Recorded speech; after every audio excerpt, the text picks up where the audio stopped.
All right. Oh, I forgot to do my introduction. You know what? How about I do this?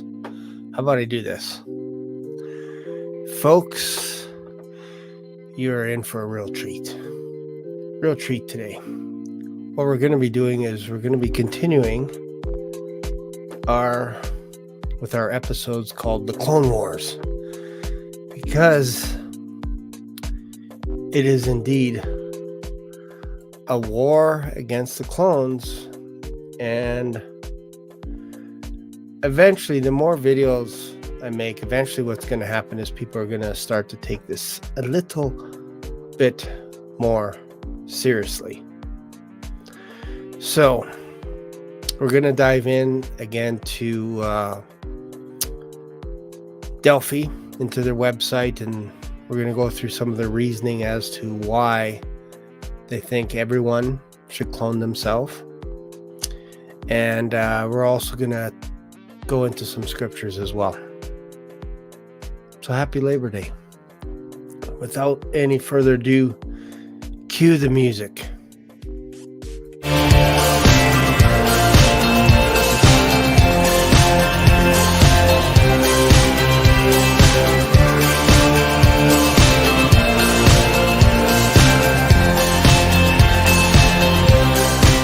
In a dark world, remember to be the light.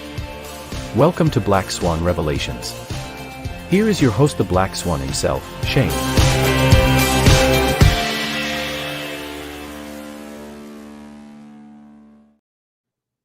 All right. Here we go. I'm just going to go through the comments, and then we're going to dive into some scripture here.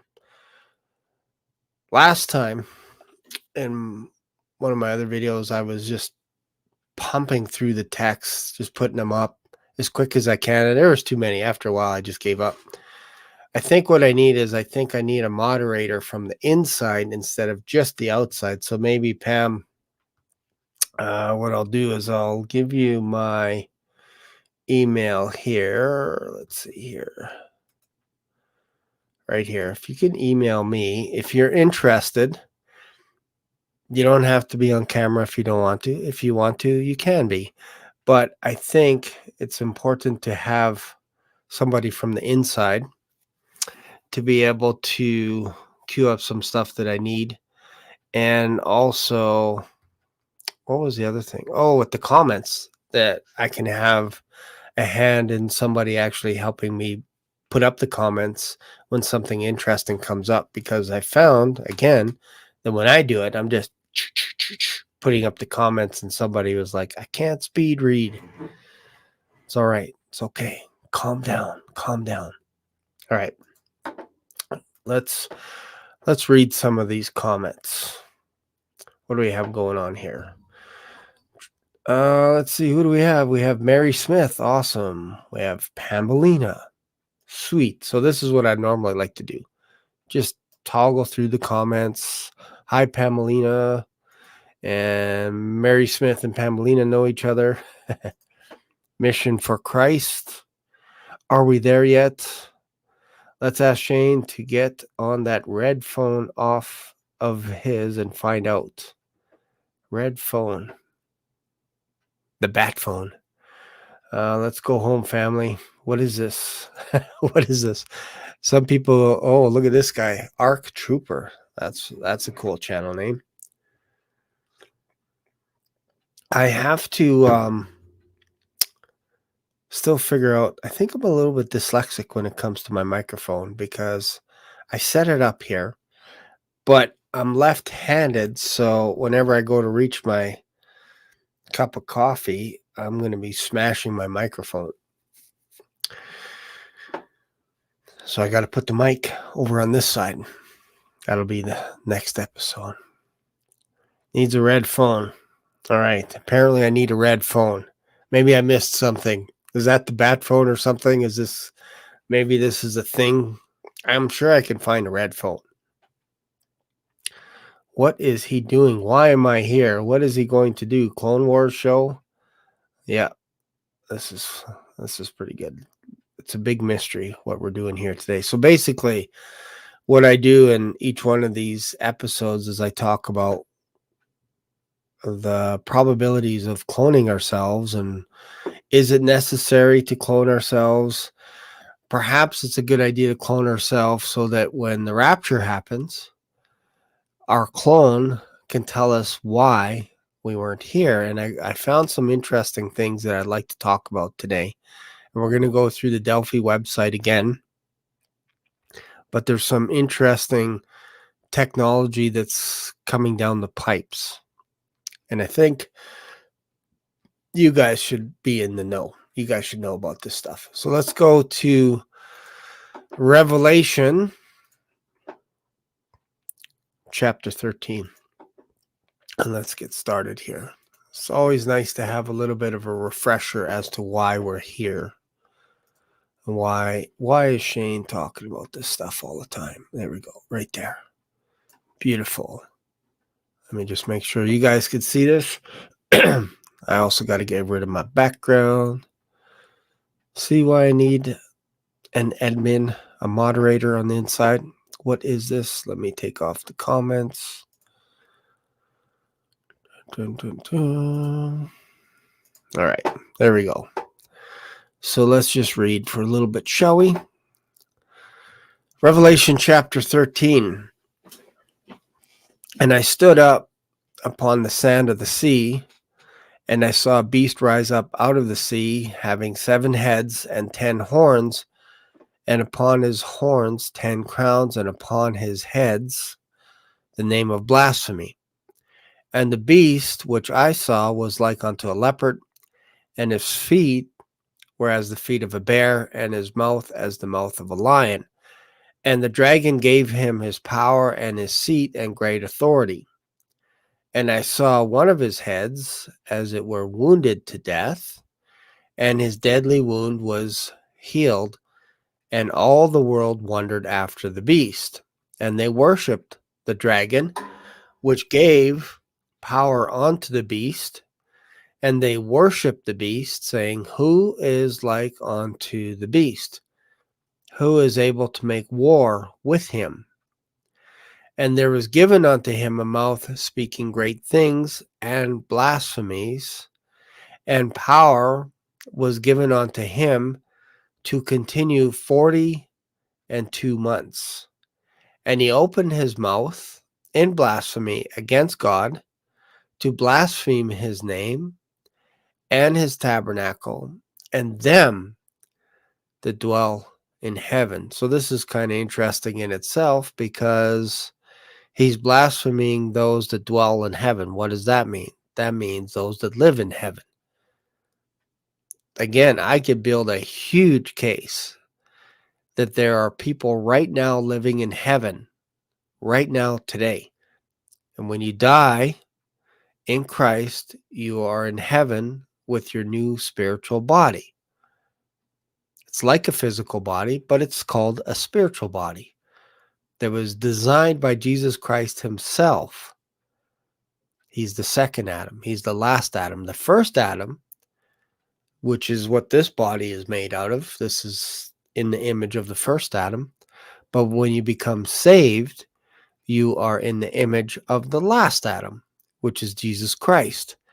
And Jesus Christ has designed a spiritual body for us. So don't mistake this for a ghostly body. This is a spiritual body. There's 2 different kinds of bodies. There's the earthy body, and there's the heavenly body. That's what we will be getting when we ditch this body, and we're going to be like the angels. We're not replacing angels, because some people think we're replacing them. No, we'll be like the angels. In what way? Well, we're going to live forever. We're going to live forever.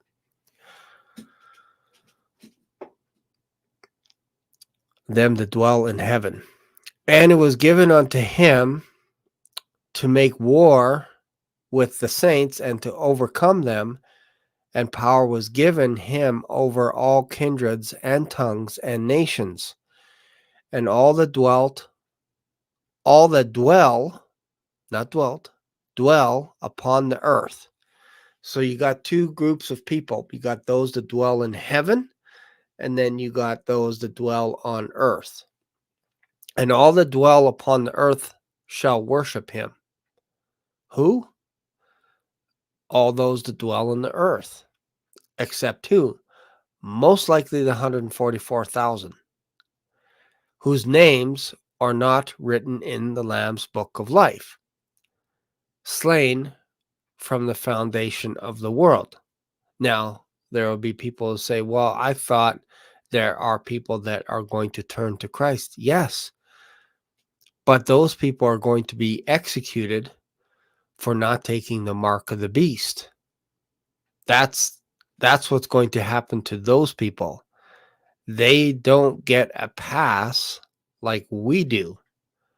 This is why right now, whenever you see something like in Matthew 24, or Luke, was it Luke 21, Mark 13, basically where Jesus is saying, pray that you're considered worthy to escape before all these things come to pass. What things? All the things that Jesus Christ has talked about, which is right here in the book of Revelation. So God the Father gave this word to Christ to give to his angel to give to John. Just read Revelation chapter 1, verse 1. So this is for us to know what's coming down the pipes. And if you read the end of the book, if you read Revelation, you understand that we actually win. We actually win. But when Jesus says endure until the end, you have to understand that this isn't about people surviving during the tribulation and trying to dodge 75 to 100-pound hailstones and surviving the locusts that come out of the bottomless pit to be stung for 5 months and to endure that way. No, Jesus is talking about endure until when? Until he comes to gather his church. Because we know for a fact, for the past 2,000 years, people have been persecuted and people have died. And they were asked, many of them, especially the early church, to renounce their faith. That's what you call endure until the end. Not endure until the end of the 70th week of Daniel. That's not what Jesus is talking about. It's endure until the. How do we know that that's the end that we're talking about? Well, when you think about it, when the disciples fled from the Garden of Gethsemane, Jesus was betrayed by Judas. Judas came up to him and betrayed him with a kiss. Jesus said, "You're betraying me with a kiss." And he looked around him and he said, "Why are you coming at me with swords and staves, like sticks, weapons, when every day I was in the temple teaching?" The reason is this is your hour. So what does that mean? That means this is your time to shine. This is the time of darkness. Why? Because Jesus Christ was going to be executed on the cross. So hour doesn't mean 60 minutes, just so you know. It didn't take 60 minutes for Jesus to say, this is your hour, go. 59 minutes and 30 seconds till I am crucified on the cross. No, this is your time to shine. This is your moment. This is your hour.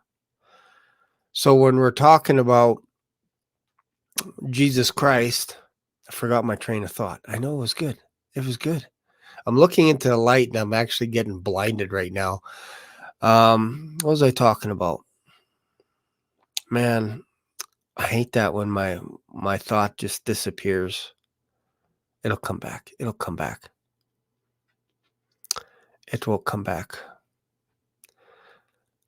All right. Maybe post in the comments, what was I talking about? So all of a sudden I was so close to it. And it was going to be good. Oh, man. All right. Anyways, just totally my mind just went blank. Well, let's just continue reading. And those, let's see, where are we here? Given to make war against the saints, those that dwell in heaven. What was I talking about? New heavenly body. Well, it'll come back. And it was given unto him to make war with the saints and to overcome them, and power was given over him over all kindreds and tongues and nations, and all that dwell upon the earth shall worship him, whose names are not written in the book of life of the Lamb slain from the foundation of the world. Okay, I got it. Came back to me. So when Peter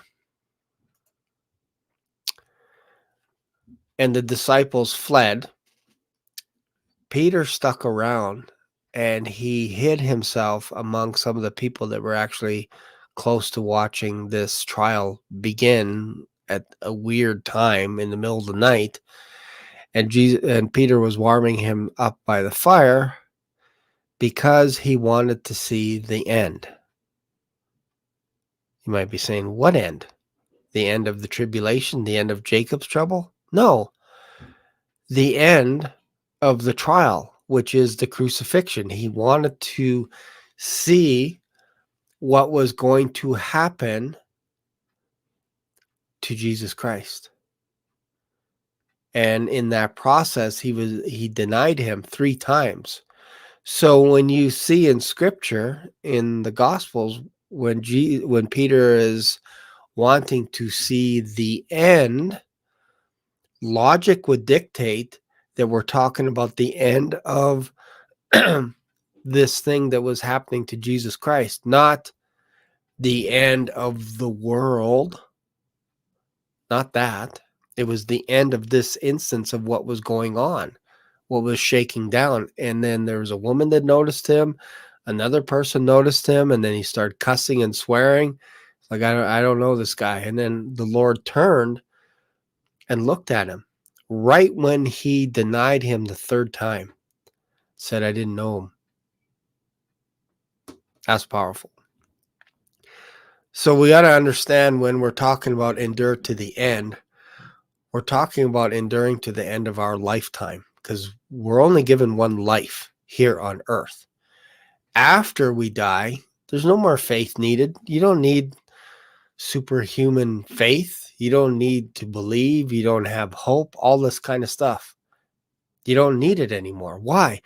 Because you're rubbing shoulders with Jesus. You're rubbing shoulders with greatness. You get to see Noah, Samson, all these heroes of faith, Abraham, Jacob, Joseph, Daniel.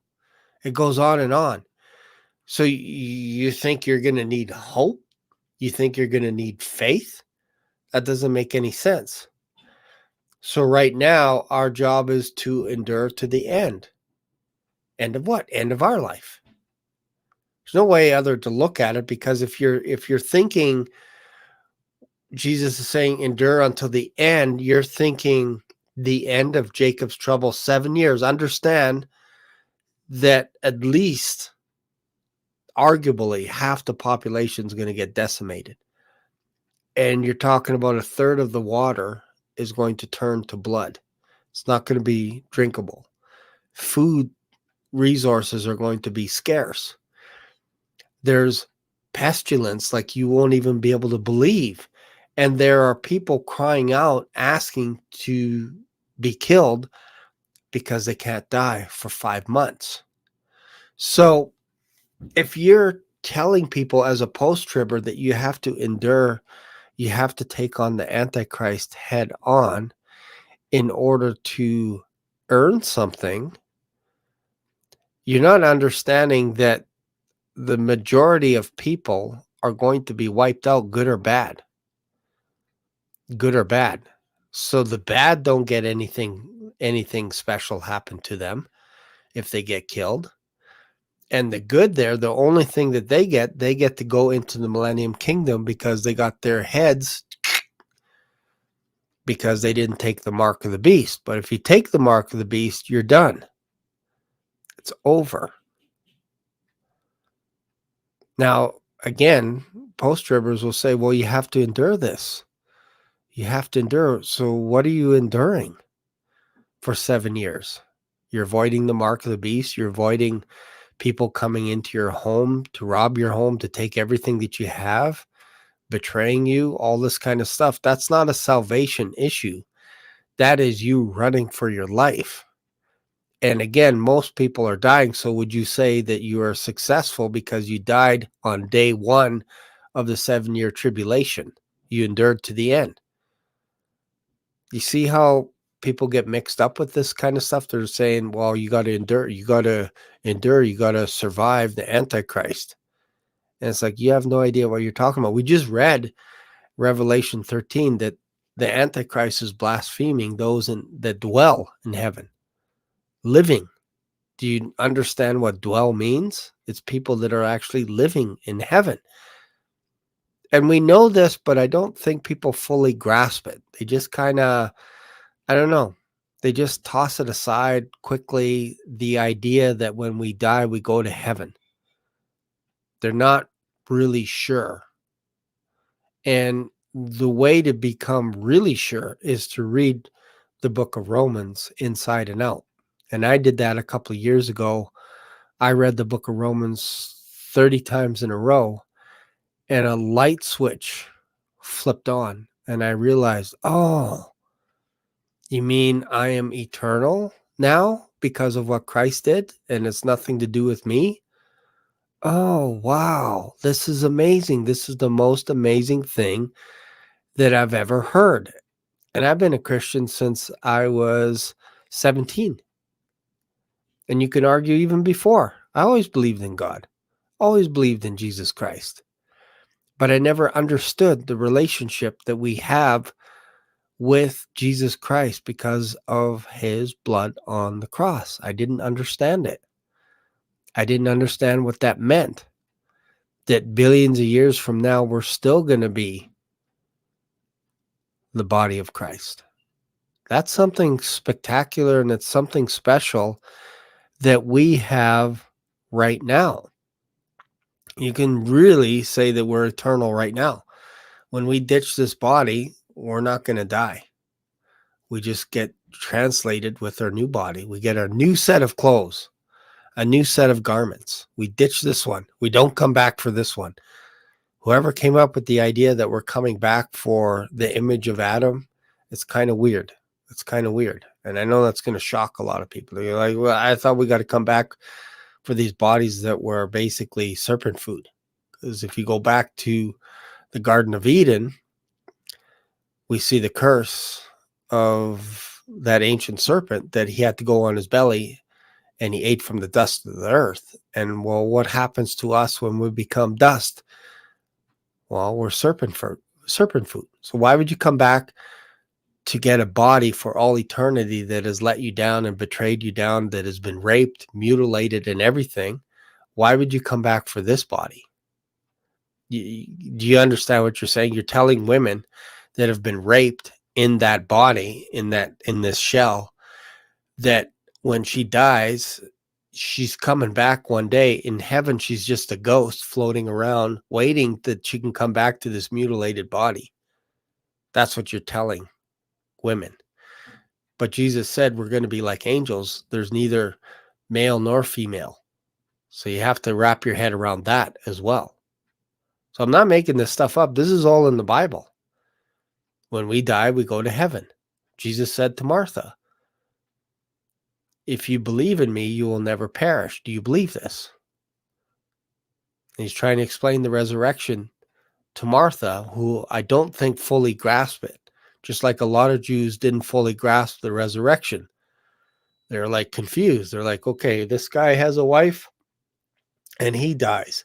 And then another guy, his brother, marries her and then he dies. And then 7 brothers had married her. And then finally she died. Whose wife is she in the resurrection?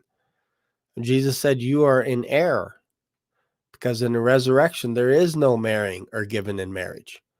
So that tells me that there were many people that didn't understand the resurrection. And Jesus was keeping it hidden from people. We know this. The disciples had no idea about the resurrection, what it meant. They had no idea what it meant for him to die. They're like, this can't happen. You can't die. You're the Messiah. They didn't understand scripture. So for you to go to a Jew, for example, that has never read the Old Testament and just say, teach us, it's kind of weird.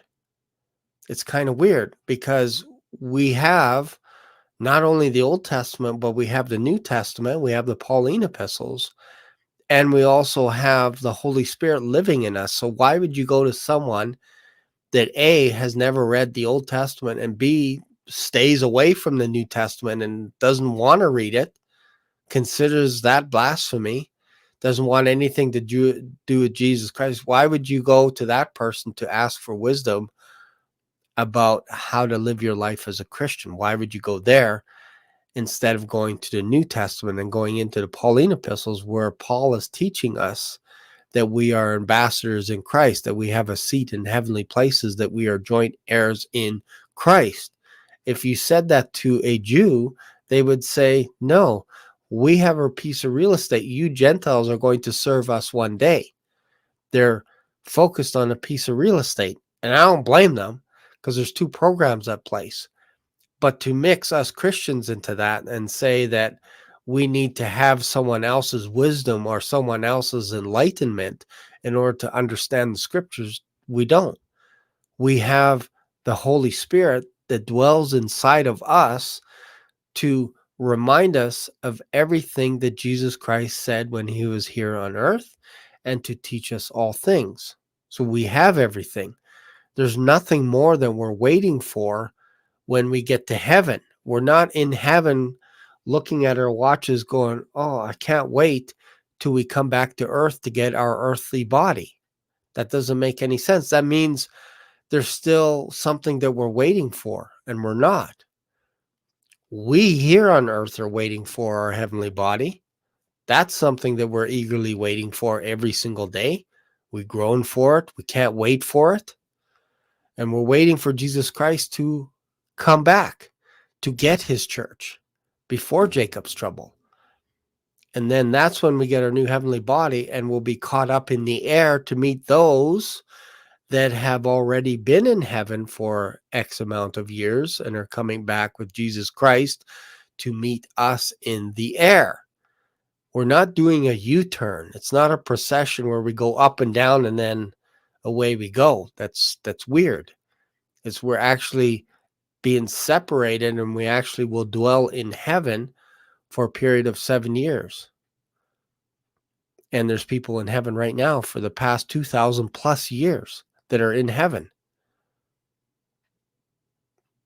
How do I know this? Well, Jesus said that when Moses approached the burning bush, he was asking, who should I say that sends me? And God said, tell him I am. What was that? It's not I was your God. It's I am, meaning I am the God of the living. I'm not the God of the dead. Wrap your head around that one. It's crazy, right? All right. Let's see here.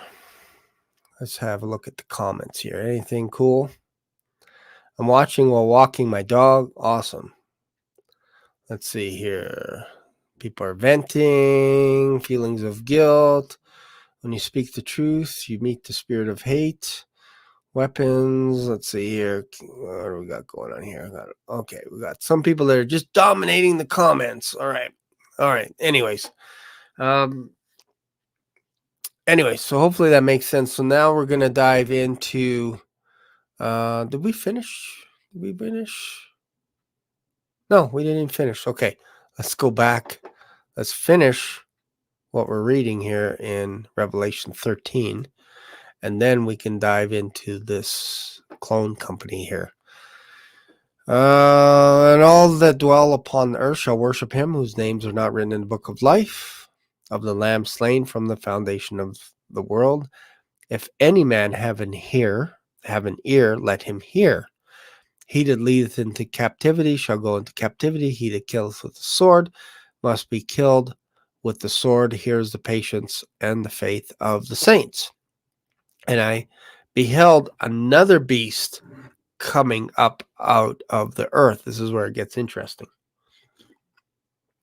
And he had 2 horns like a lamb, and he spake like a dragon. And he spake as a dragon. And he exerciseth all the power of the first beast before him, and causeth the earth and them which dwell therein to worship the first beast, whose deadly wound was healed. And he doth great wonders, so that he maketh fire come down from heaven on the earth in the sight of men, and deceiveth them that dwell on the earth by the means of those miracles which he had the power to do in the sight of the beast, saying to them that dwell on the earth that they should make an image of the beast, which had the wound by a sword and did live. I would surmise to you that you could almost insert clone here, image to the beast.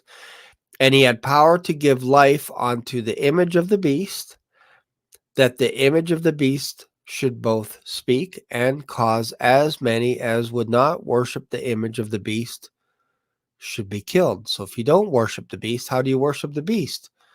Well, we just got a hint. We'll go back to verse 15. Here's how they worshiped. Who is like the beast? Who is able to make war with him? So that's how one of the ways that you can worship the beast, saying, man, there is no one like this person. This guy is so smart. He's so amazing. He's so good looking. He's so smart. Who can make war against this guy? That's how you worship. And he had power to give life unto the beast, that the image should both speak. Verse 16. And he causeth all, both small and great, rich and poor, free and bond, to receive a mark in their right hand or in their foreheads, that no man might buy or sell save he that had the mark or the name of the beast, or the number of his name. Here's wisdom. Let him that hath understanding count the number of the beast, for it is the number of a man, and his number is 666. And I did a whole video in basically talking about this chapter in Latin, that you could pose a strong argument that John is talking about computer programs and all this kind of stuff, and build a really strong argument for that we're talking about AI technology. Okay, so let's go over to Delphi and let's see what this company is all about. So let's go over here. Can you see this? Let me make sure that you can see this. So this is Delphi clones. So this company makes clones. So we're going to dive into this a little bit, and I'm going to share a little bit about these guys here. So let's just read it. Let's just go to it real quick here, and then I'll come back and share my thoughts. So, introduction to Delphi, the world's first digital cloning platform. The best way to learn about cloning is by doing. Below, you should find all of the resources you need to create a clone and see what's possible with Delphi. So I want to go through some of their Q&A. So there's how to create a clone for free, see pricing. You'll be only charged after your trial. So you basically give your credit card information, create a clone, and then you get charged after. Or you can watch a webinar. You can build a clone. You can chat with our CEO's clone. You could also browse through examples of different clones, which we've done in another video. You could work with us. You could leave feedback, and you could join their Discord, all kinds of stuff. All right, so let's go here. I want to see frequently asked questions. Think clone studio, user experience, practices, integration, get in touch. Our values. Is it about Delphi? Let's see here. What's going on here? Let's read this a little bit. Should we read this here? Digital clones. This kind of gives you an idea of what they're trying to do here. So here's the vision. Delphi was built with a simple idea: help movers and shakers of our world, be it the YouTube creator, startup CEO, or influential thinker, touch more lives. These people have game-changing insights, but there's only so much of them to go around, and that's how it always starts. There's not enough of you to go around, so let's clone you. Delphi's here to multiply their impact. Think of it as giving them a megaphone to reach every corner of a room, ensuring no comment goes unnoticed and no fan feels left out. In other words, they will be able to answer any of your questions anywhere in the world at the same time, so that no comment gets unnoticed and no fan feels left out. No one will not be able to say who is like the beast. With our primary focus revolves around empowering creators, experts, coaches, the ripple effect benefit everyone. As consumers gain unprecedented access to tailored expertise, leaders gain deeper insights, broader reach, and lasting legacies. Delphi isn't just a product, it's a revolution in how we perceive, disseminate, and consume wisdom. Wow, that goes all the way back to the tree of life.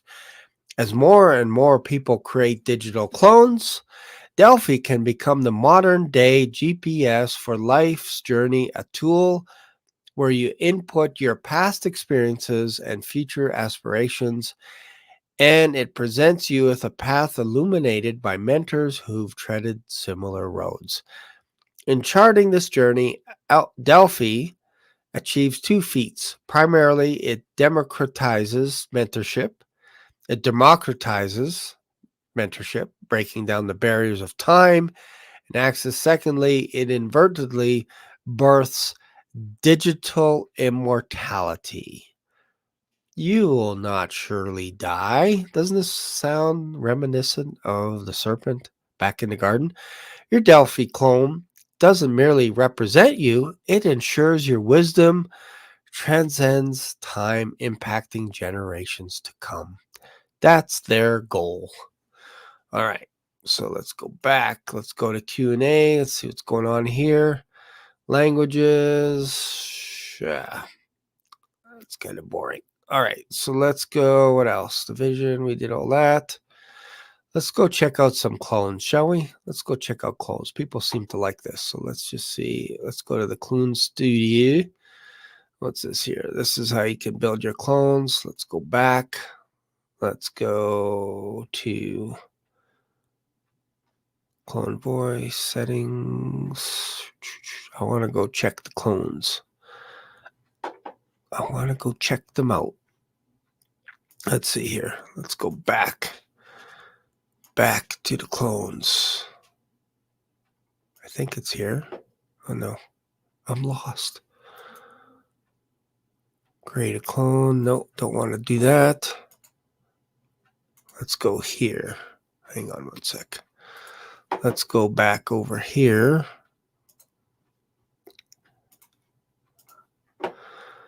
So try a clone. So here's user cases. This is where, oh yeah, this is what I want to talk about a little bit here. This goes way back. Look at this. Let's see here. Lessons from ancient Greece. Around the 4th century BC, the Oracle of Delphi stood revered, a beacon drawing seekers from distant lands in their quest for guidance and foresight. But while many journeyed to hear the oracle's cryptic prophecies, Greek elites sought a different, more direct wisdom. They understood the power of personalized mentorship, investing fortunes to seek the brightest mind to directly mold their heirs. Among these relationships, none shone brighter than Aristotle tutoring young Alexander the Great. For them, wisdom wasn't just in collective prophecies, but in the intimate, tailored guidance that only the elite could afford. Over 2,000 years later, Bloom's 2 Sigma problem illustrated the true power of one-to-one tutoring and mastery learning to enable students to vastly outpace their peers. And yet, until now, this has remained a luxury available only to a select few. But not anymore. Built on a simple idea, help the movers and shakers. So we read that. So the idea, again, is to make sure that everybody gets access to these clones and be mentored by clones. That's one of their main reasons. However, what is happening now, there's a company called Clearview, and you can go check them out, go look them up. Maybe I'll make a video about that later. There's a company called Clearview. Basically, what they do is they allow people to take photographs to identify their deceased members of the family. Deceased. So, for example, in the Ukraine war, if a Russian soldier were to die, what was happening was the Russians would have no idea or no way to know if their soldiers were killed or if it was some kind of propaganda being propped up by the Ukraine government to pretend that their troops got captured. There's no way to know. So what Ukraine decided to do is use this organization called Clearview to be able to take photographs of Russian fallen soldiers to be able to tell the Russians that, yes, your comrades indeed have actually passed away. They died in battle. And you can send your family to go and identify them and all this kind of stuff and go collect them, go bring them back to Russia. Same thing with their loved ones, with the Ukrainian loved ones. If they die in battle, they can actually take a picture, put it through the program, the AI program, and the program would actually tell you that, yes, with 100% accuracy, that this is the person that died. So imagine, if you will, a few years down the road or a few minutes down the road, the rapture happens. We're gone. And imagine having photographs on Facebook, on Instagram, on TikTok, video footage on YouTube, or any other platform. Imagine grabbing a picture and then identifying that person and saying that they are actually in the hospital. They're not dead. They're not missing. We found them at home and we brought them to the hospital, and through our software, we actually determined that these people were actually crazy or insane or whatever it is. Something happened to them, whatever, or you just delay it. You just say that, yeah, no, they're in the hospital right now. They're suffering right now, but they're still alive and we have them. And as soon as they get out of intensive care, we will let you know. And if you want proof, here's their picture. And it could be a 3D rendering of that person in a bed. And you would think that that is your loved one, when meanwhile, millions of us have been raptured and we're actually not here. But if you spread this out over a few days, a few weeks, a few months, you can suddenly tell the public and say, look, these people did not all get abducted at once. There was a few 100,000 of them that got abducted by aliens, and the other one had some kind of alien goo sprayed on them, and we had to take them to the hospital so that they couldn't interfere with people. So we got them under intensive care. We're taking care of them. Don't worry about it. How would you be able to argue with them and say, oh, I thought it was the rapture, but that kind of makes more sense that people are actually sick and then some people went missing and whatever else. So it's only a few 100,000 people all over the world. The rest were just waiting on the news coming down the pipes. Oh, there's my loved one. They're in that hospital. Okay, good. They're still okay. And then about a week later, you just say they passed. but we had to cremate the body because we didn't want anyone else to be infected. But here is some pictures of them. Here's a video of them saying, I love you. I miss you. I'm in the hospital. They're taking good care of me. All this kind of stuff. I'm not raptured. How hard do you think it would be to clone that person digitally and then put a software program so that it looks like they're actually recording it from their iPhone? You would never know if you were left behind. You would never know that we were gone. That's my whole point. This is the direction that this is going, because the founder of Clearview was interviewed and asked, what happens if this gets into the bad people's hands? Then what? Well, we don't think anybody will do that because we're only training good people in Ukraine. Like, the government is only being trained. Now, what they do with that information, if they give someone their login information to Clearview, that's on them. That's not us. That doesn't represent us at Clearview. That's them. We taught them how to use the software, how to upload pictures. But if they decide to sell their login information to China or any other country so that they can create their own software and hack the system, that's on them. So it's interesting that Clearview is trying to answer the questions carefully because there's a lot of money being made right now. So imagine that happening in the near future, where your loved one gets in an accident. You think they're in the hospital, but really they actually passed away. You would never know. You would never be able to tell, because they would have a picture of them from anywhere in the world. If they go on a cruise, there's pictures being taken. If they're at a vacation on a resort in Mexico, there's cameras, there's pictures being taken all over. They got your passport. They can create a 3D image of you and tell you that, hey, your loved one is still okay. Meanwhile, they may not be okay, but you would never be able to tell.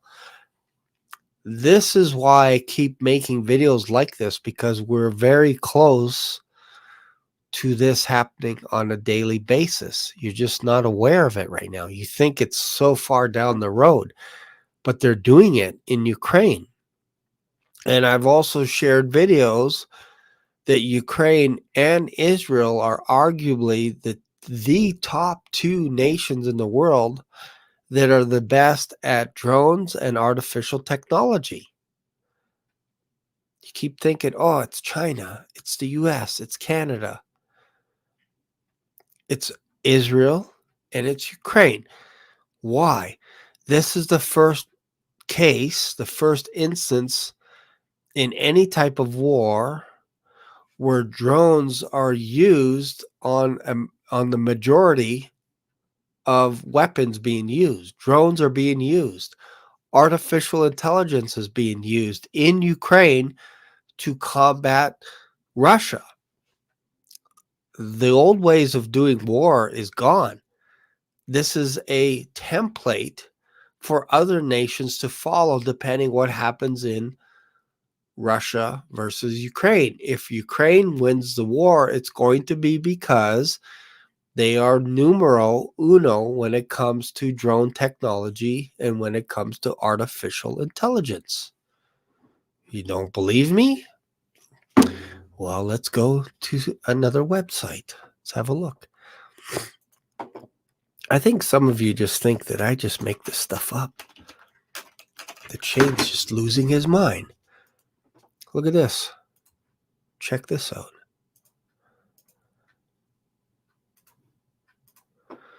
This is a website called United24. This is a fundraising website so that you can donate money to Ukraine. We'll talk about the ambassadors, but for now, Zelensky's in charge of this. He helped set it up, helped organize it. in Ukraine, and I'm not saying this is evil. I'm just telling you what's going on. So far, collected at the top of the screen, $678 million since the war began. That's how many donations have come in from people all over the world. These are the sponsors that are actually helping rebuild Ukraine. And I've said it, after this war, Ukraine is probably going to be numero uno when it comes to being the most powerful nation in the world.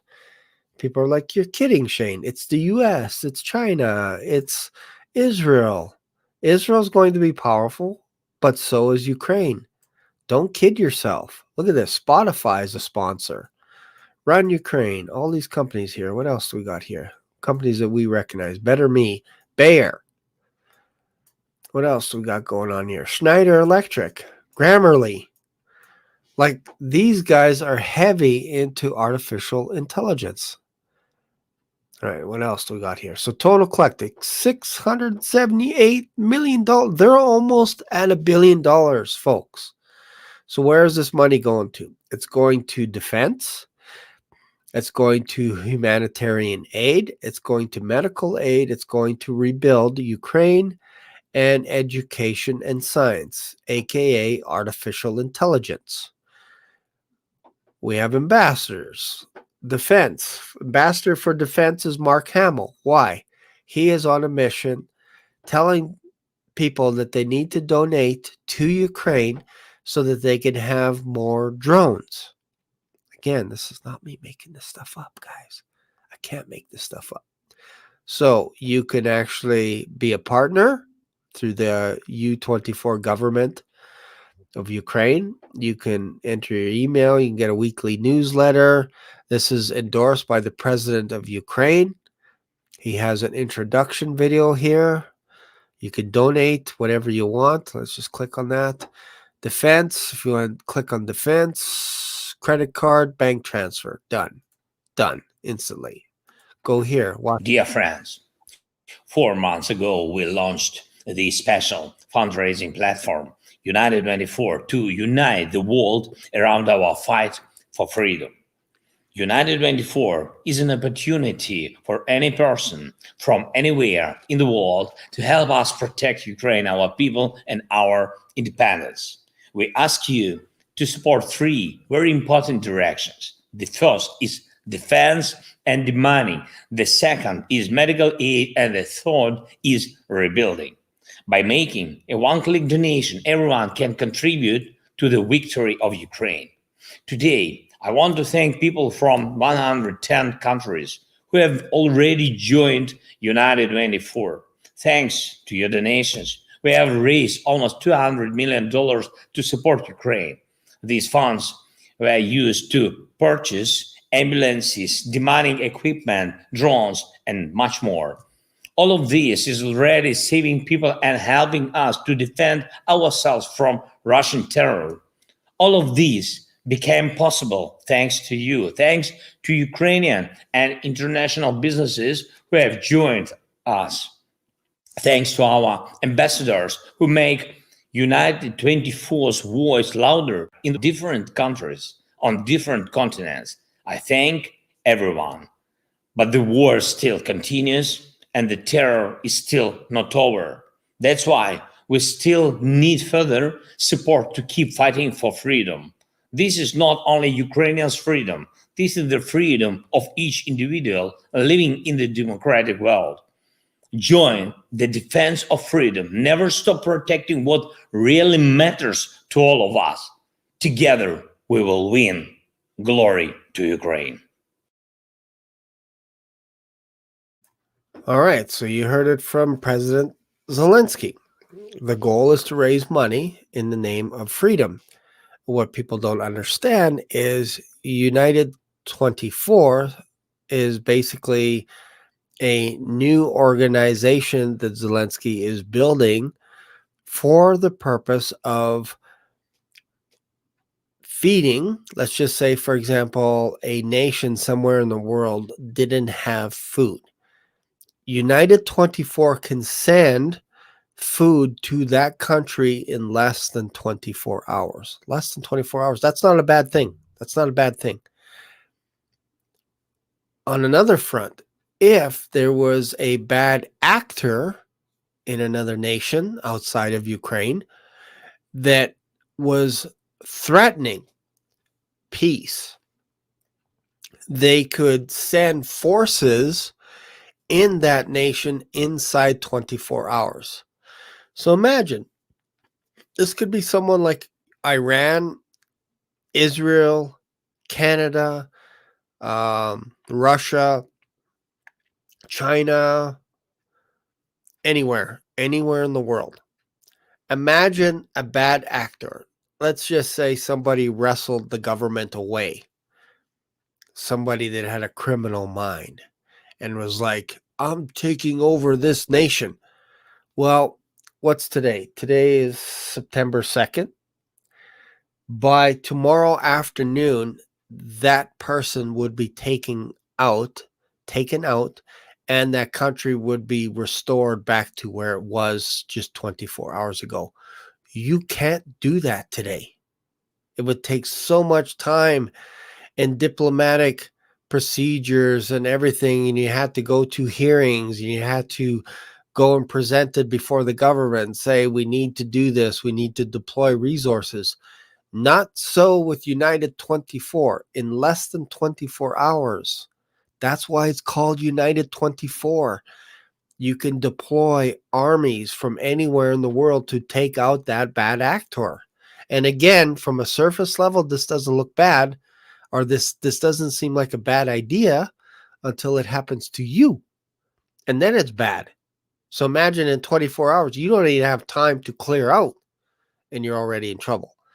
So President Zelensky's goal is to dissolve NATO and replace it with United24 and then have Ukraine being top dog in the world. I'm not making this up. This is what President Zelensky has said when he went for the first time and spoke in front of Congress. He said, I am requesting that we start a United24 in order to send resources or sources, armies, anywhere in the world in less than 24 hours. It's taking too long right now to do that. We don't have the capability. We don't have the technology to do that. So in order to make that happen, that you can do that within 24 hours, you need a lot of cashola. You need a lot of resources. You need to be able to build a lot of infrastructure that's dedicated to artificial intelligence and drone technology. This is not me making this stuff up. This is words right from President Zelensky. He wants to create a United24. It's up to you to decide if that's a good idea or not. You can donate to his website, to United24. Go ahead. Give $20, $50, whatever. My job is just to tell you what's going on. That's it. You can take it or leave it. You can get mad at me and say, it seems like you're coming against Ukraine. Well, they came to our country and asked for $650 million, and our prime minister said, sure. And then Zelensky's like, do you want a receipt? No. You don't know. Please, receipts? No. Go. Don't tell us what you're doing with that money. Don't tell us. We don't need any breadcrumbs. That's our prime minister saying that. So who's going to pay for that? That's us. We're paying for that. Canada right now ranks in the top 10. You can argue they're ranked 5th in the world with artificial intelligence. I said Ukraine, Israel's the top 2. Then after that is the United States. And you can argue United States and Great Britain back and forth. Most likely United States is 3rd. Then Great Britain. Then who's the other country that slips in there? China, 4th, 5th, and we're in there as well. Everyone else is just kind of down the list. But Ukraine is the top of the food chain when it comes to artificial intelligence and drone technology, and so is Israel. The difference with Israel is we don't know how much they know when it comes to technology, because if they told us everything, some bad actor could get that information and turn it on them, on Israel. So I don't blame Israel for hiding some of their technology. Zelensky actually went to Israel when the war first started and asked the prime minister of Israel, could you give us an Iron Dome? And he was turned away, sent home. They said, no, we have a deal with Russia. Israel has a deal with Russia. What is the deal? Well, Russia owns the airspace over Syria. So if Israel were to get attacked by Syria, they're allowed to fly into that airspace and attack Syria, and Russia's going to turn a blind eye. That's a handshake deal that they have already.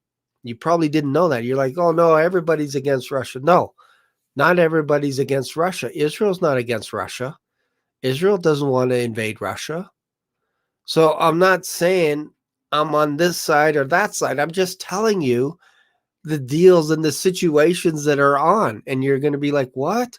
How can, I don't understand. How can Israel make a deal with Russia that says that, because again, Russia has that airspace over Syria. So you have to understand that there are bigger players and it's very complex. So the idea that United States or Canada can just storm right into Europe and then help Ukraine and we just lose hundreds of thousands of people, it's kind of like we don't understand what's going on right now. We need a big picture. We have to understand who the players are and everything before you start sending people off to war. But apparently in the United States, it's encouraged to sign up and enlist, and even women are encouraged to sign up. And I'm like, that's kind of weird, isn't it? Don't you want to have the men go off to war? I don't know. What do you guys think in the comments? Like, does this sound like science fiction? Does it sound like I'm out to lunch with what I'm saying, or do you need more proof? Like, honestly, just go search President Zelensky. Go search the Congress, the first time he spoke to Congress, and just watch the whole speech. It's probably like 20 minutes, 30 minutes. Just watch the whole thing. And you'll know when he talks about United 24, U24, and he talks about exactly why he needs money for that. It's always in the name of peace.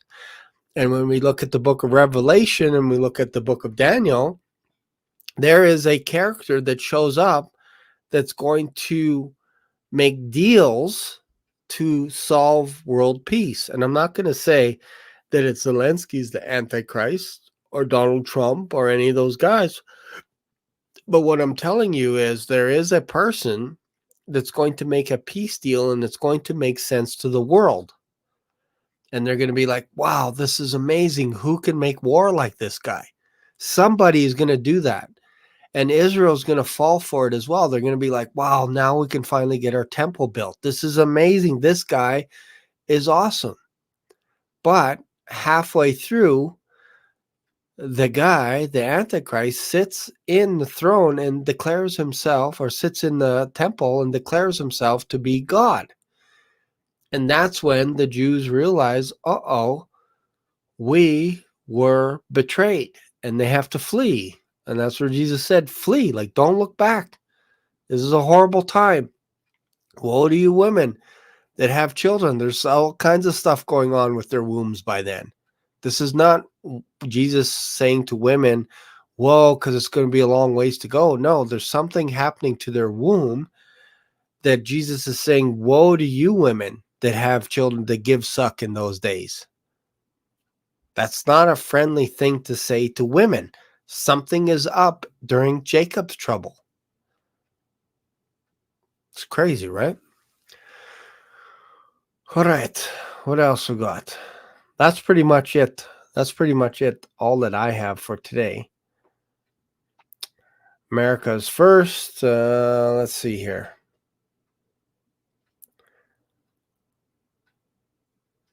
For future slaves. Crazy, right? Yep.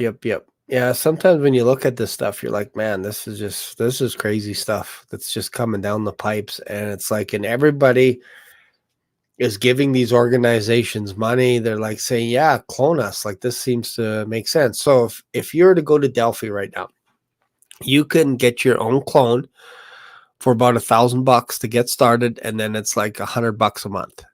It's actually cheap when you think about it. And all they do is they go to your YouTube channel and they extract all the information from your YouTube channel or your podcast or your books, whatever. If you're an author or speaker, whatever, they extract everything. And then now you can actually be a clone on their website, and you can charge people $20. They can ask you whatever question they want forever, 24 hours a day, 7 days a week. And you can buy that service and make money from it. And I tell you, there are going to be more people that are going to want to do that. I've already had people on my channel say, hey, I'm going to check it out. I'm going to practice a little bit. I'm going to, it's one thing to tease them and get them upset, the clones and all this kind of stuff. But there will be some people that are watching this video and say, that seems like a good idea. I already have my picture everywhere, so I'm going to pay the money to clone myself so that I could focus on other things. There will be people that will say that. So that's where we're at right now. Anyways, so hope you guys got something out of this. That's it for today's video. I will see you in another video tomorrow night. Is it tomorrow night? Yeah, tomorrow night we're going to have another episode of Overtime. So you don't want to miss that one. That's going to be fun because you'll have Uptime Community Church first, and then after Uptime is Overtime. So thanks for watching. See you guys later. Appreciate you guys.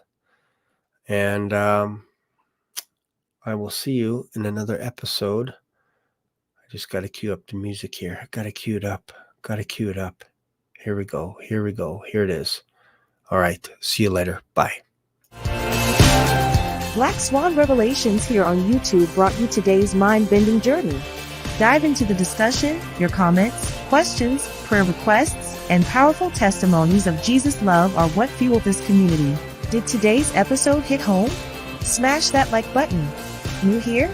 Subscribe and ring the notification bell so you never miss a live stream or a video upload. Thanks for being part of today's adventure. Catch you in the next video, or maybe even in the clouds. Stay curious, stay blessed.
All right.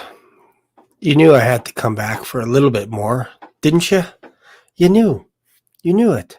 All right. So let's have some battles, shall we? I think some people might have left a little bit early, but eventually they'll get the idea that we kind of do a little bit of an encore. We leave, I come back, I have a sip of coffee, and then I come back for round 2, and we're not going to go very long. But I thought, you know what? It'd be kind of cool to attack the clones. If you guys like this kind of thing, then this is a good time to like the video. I'm so crazy. I'm so nuts. Okay, let's just go. Let's go have some fun, shall we? Let's go see. None of this stuff is rehearsed, by the way. This is just me being silly. Okay, So I went after Joe, Brendan. What else here? Let's go. Let's do a diet, shall we? Let's clean up my diet. Let me make sure that you guys can see this. Want to make sure this is cool. I just got to get rid of this. And then I'm going to make it full screen because you'll see my image come up as soon as we start the call. All right. So this is a Delphi. So basically, start a video with JJ Virgin.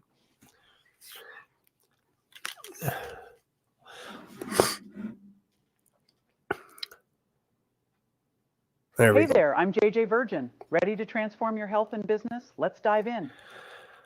I am so ready. I got to tell you, JJ, I have a bad diet. Can you help me? Absolutely. I can help you. First, let's start by making some simple swaps. Try replacing fast food with healthier options like salad. Oh, hang on. Well, hang on one sec. Swapping fast food, that might not work for me today. Could we do it tomorrow? All right, let's make a plan for tomorrow then. Start with a Perfect. simple breakfast like a protein. Ooh, protein. I like bacon in the morning. I don't mind protein, but could we maybe just have cereal? Like I like Frosted Flakes for breakfast. Would that work?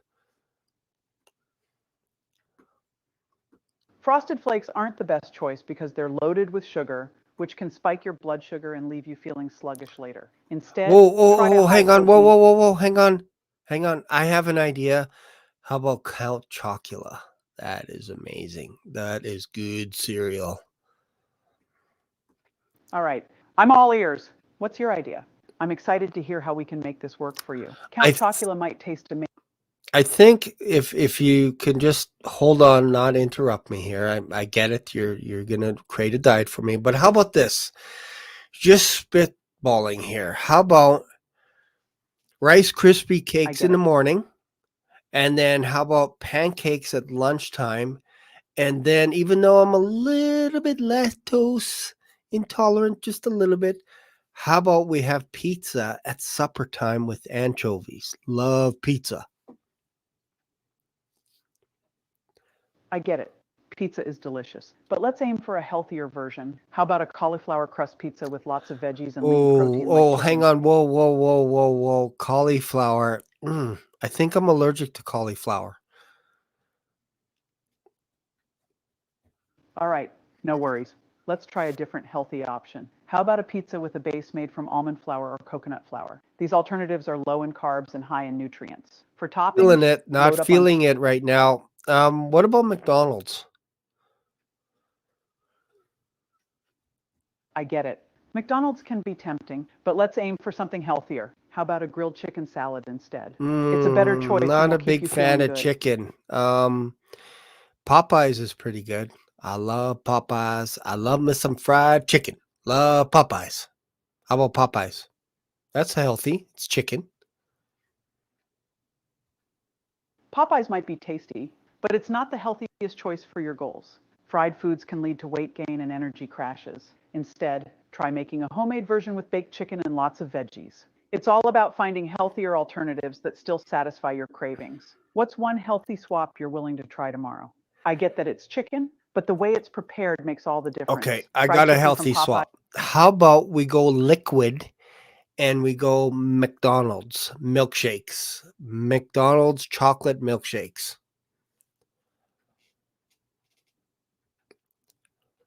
Chocolate milkshakes from McDonald's might taste great, but they're loaded with sugar and empty calories, which aren't doing your body So any what I'm favors. understanding How about trying from a- you, hold on. What I'm understanding from you is sugar is bad.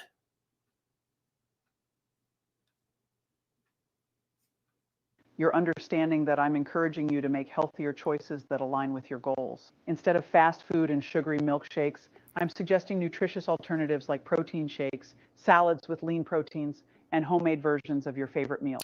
These swaps will help you feel Could you better and pause stay for a second? 1 second here. You know what?